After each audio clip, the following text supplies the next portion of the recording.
देहरादून में 7वां international film समारोह यहाँ पर शुरू हो चुका है। विजेंद्र काला जी मेरे साथ मौजूद हैं। सर कैसे हैं आप? बहुत बढ़िया। सर कुछ सवालात हैं हमारे, तो सोचा मन में कि हाँ चलो पूछ लिया जाए। कौन सा ऐसा अभी रोल अब बचा है जिसकी अभी तमन्ना है कि नहीं हो पाया? मतलब बहुत कुछ बचा हुआ, मिसाल के तौर से नहीं, बहुत कुछ बचा हुआ मतलब कि अभी ऐसा कुछ खास किया नहीं है, लेकिन मेरे लिए ये भी वो नहीं है कि मतलब कि मैंने मेरा पसंदीदा रोल क्या है तो मैं बताऊं, वो मैं बता नहीं पाऊंगा। मैं अपने सारे रोल से प्यार करता हूं। जितने भी मैंने काम किए हुए हैं वो सब बहुत ही निष्ठा से और बहुत ही जैसे कहना चाहिए कि उस तरीके से किया, तो मैंने लगन से काम किया है। तो मेरे लिए सारे किरदार मेरे अपने हैं, मतलब बहुत इम्पोर्टेंट है। और अभी आने वाले भविष्य में बहुत कुछ बाकी है। जो नए नए किरदार आते रहेंगे वो अपने आप में चैलेंजिंग है। तो ऐसा भी नहीं है कि ये भी नहीं बता सकता मैं कि मेरे को क्या चाहिए, कि ना कि कोई पूछता है ना कि आपका पसंदीदा किरदार क्या है, वो क्या करना चाहते हैं, तो वो भी ऐसा कुछ नहीं है। मेरे को जो मिल जाएगा मैं उसी को मतलब अपने रंग से डालने की कोशिश करूँ। मंजिल कितनी दूर लगती है? ये तो मतलब आदमी तो लालची होता है ना, तो बोल नहीं पाता कि मतलब कि मंजिल क्या। तो जब तक चल रहा है चल रहा है, जब तक सांसें हैं तब तक अभिनय। नहीं, मन में ये तो रहता है कि भाई ये होना चाहिए था, ये नहीं हुआ, क्योंकि एक साइकोलॉजी रहती है। नहीं, मेरा पता ऐसा रिग्रेट नहीं है अभी, ईश्वर ने जो दे दिया। क्योंकि मैं तो आर्टिस्ट था, थिएटर आर्टिस्ट था मैं, है ना, नाटकों में काम करता था, है ना, और मैं मथुरा में रहता था। तो मैंने कभी सोचा भी नहीं था कि बॉम्बे जैसी इतनी बड़ी जगह में मैं जाऊंगा। और सबसे बड़ी बात ये कि मतलब मैंने कई बार कह चुका हूँ कि वो मुझे तिलस्मी नगरी लगती थी। मुझे नहीं लगता था कि मैं मतलब वहाँ फिट हो पाऊँगा। लेकिन समय बलवान है, धीरे धीरे करके, और जो कुछ भी मिल गया मेरे को मैं संतुष्ट हूँ। मुझे बिल्कुल ऐसा नहीं है कि मतलब कि कोई कोताही नहीं है उस बात की कि मतलब ये रह गया कि वो रह गया, है ना। तो ये माना जाए जो मिल गया उसी को मुकद्दर समझ लिया। बिल्कुल बिल्कुल, जो मिल गया उसी को मुकद्दर से मिले। बड़े बड़ों ने बहुत पहले ये लाइनें लिख दी हैं।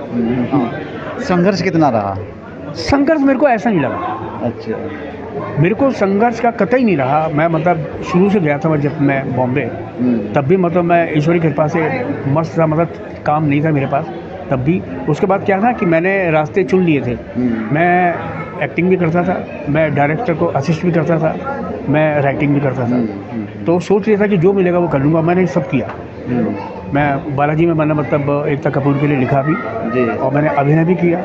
और जब मेरी एक्टिंग की दुकान चल निकली तो बस यही चल रहा है। पुराना दौर और आज न्यू एरा, तो कितना बदलाव आप देख रहे हैं इसमें? हर समय के साथ ना सब चीज़ें बदलती हैं। जैसे कि लोगों में पहले गुलामी थी, फिर आज़ाद हुआ, फिर धीरे धीरे करके चीज़ें आती गई, तो जीवन में जो है आपको मतलब तरक्की मिलती गई। तो वही सिनेमा के साथ भी है, वो मतलब हमारी फील्ड के साथ भी है। वो ब्लैक एंड वाइट से कैसे किस तरह से सबसे पहले सिनेमा इजाद हुआ था, उस वक्त करना। अब धीरे धीरे चीज़ें जब आती गई आपके पास, तो आप उसका उपयोग किस तरह से करते गए। और फिर समय के साथ साथ जिस तरह से किरदार बदले, कहानी बदली, गीत संगीत बदल गया, है ना। तो मतलब जिस वक्त जो चल रहा है, चलते वक्त को सलाम कीजिए। हाँ, वही वाली बात है। अच्छा, सोशल रिफॉर्म के तौर से फिल्म इंडस्ट्रीज अक्सर काम करती आई है, ये आप भी मानते हैं, मैं भी मानता हूँ। लेकिन आज के दौर में क्या वही सब चीज़ें रह गई हैं या वक्त के साथ साथ बदलाव आ चुका है? नहीं, सोशल तो पहले भी था, है ना। और मतलब कि मतलब अब क्या करना है क्या नहीं करना है ये इंसान के अपने ऊपर होता है। लेकिन अभी क्या है ना कि कुछ सेंसरशिप और ये सब चीज़ें ऐसी होती है कि वो आपको मजबूर करती है पूरी तरह से स्वच्छंद रूप से काम नहीं करने देने को लेकर के, है ना।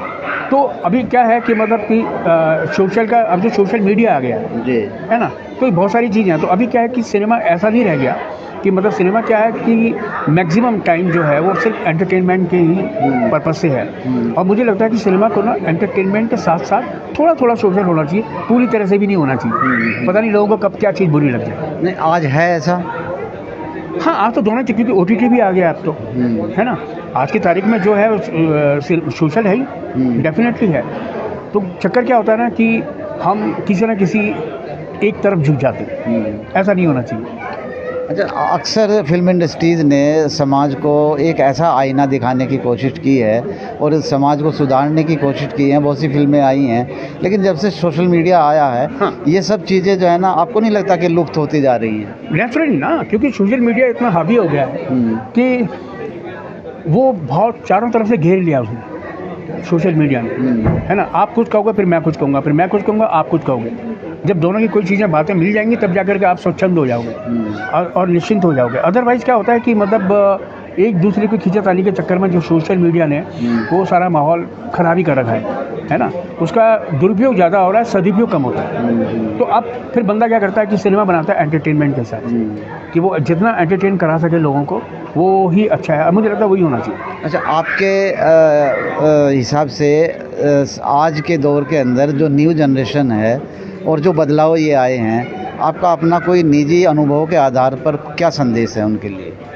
देखो, आजकल के जितने भी बच्चे हैं, जो चाहे वो इस फील्ड में आ रहे हैं, चाहे वो स्पोर्ट्स की फील्ड में आते हैं, क्योंकि चक्कर क्या है ना कि जिस तरह का क्राउड है हमारे देश में, जितनी जनसंख्या है, उसको भरपूर हर किसी को सुखी और खुश कर पाना हर एक के लिए पॉसिबल नहीं है। तो हर किसी को एक रास्ता दिखता है। पहले क्या था कि सिनेमा कुछ ही लोग जाया करते थे, है ना। धीरे धीरे करके मतलब अब हर किसी का हो गया है कि वो कैसे करके इस तरफ आ जाए, है ना। क्योंकि क्या है, स्पोर्ट्स और ये फील्ड, वो मैक्सिमम जो परिवार हैं वो चाहते हैं कि उनके बच्चे जो है इस तरफ जा सकें। सर, एक सवाल आखिरी है, आज के दौर के अंदर सेल्फ इंटरेस्ट कितना बड़ा है और दूसरों के हितों के बारे में क्या आज भी लोग सोचते हैं? देखो क्या है, वो जो घी का ज़माना था, फिर डालडा का ज़माना आया, अब इंस्टेंट है सब कुछ, है ना। अभी आज की तारीख में क्या है कि गधे को भी बाप बना लो, वो ज़्यादा है, समझ रहे। तो उसमें क्या होता है कि आदमी को समझ भी नहीं आता कि मतलब कि सामने वाला किस रूप में उसको देख रहा है, क्योंकि सब इंस्टेंट है। अभी मुझसे बात करके कुछ गया, उधर पलट के कुछ और हो गया, है ना। तो ये सब समय के साथ साथ चल रहा है। चलिए, बहुत बहुत शुक्रिया। Thank you so much. चलिए, विजेंद्र काला जी ने साफ तौर से कुछ चीज़ों को लेकर जो है ना, बहुत सी चीज़ें हमें बताई हैं कि पहला दौर कुछ और था, आज का दौर कुछ और है। न्यू जनरेशन के लिए कुछ संदेश भी छोड़ा है। अपने सहयोगी आरपी सिंह के साथ मुझे दीजिए इजाज़त। नमस्कार।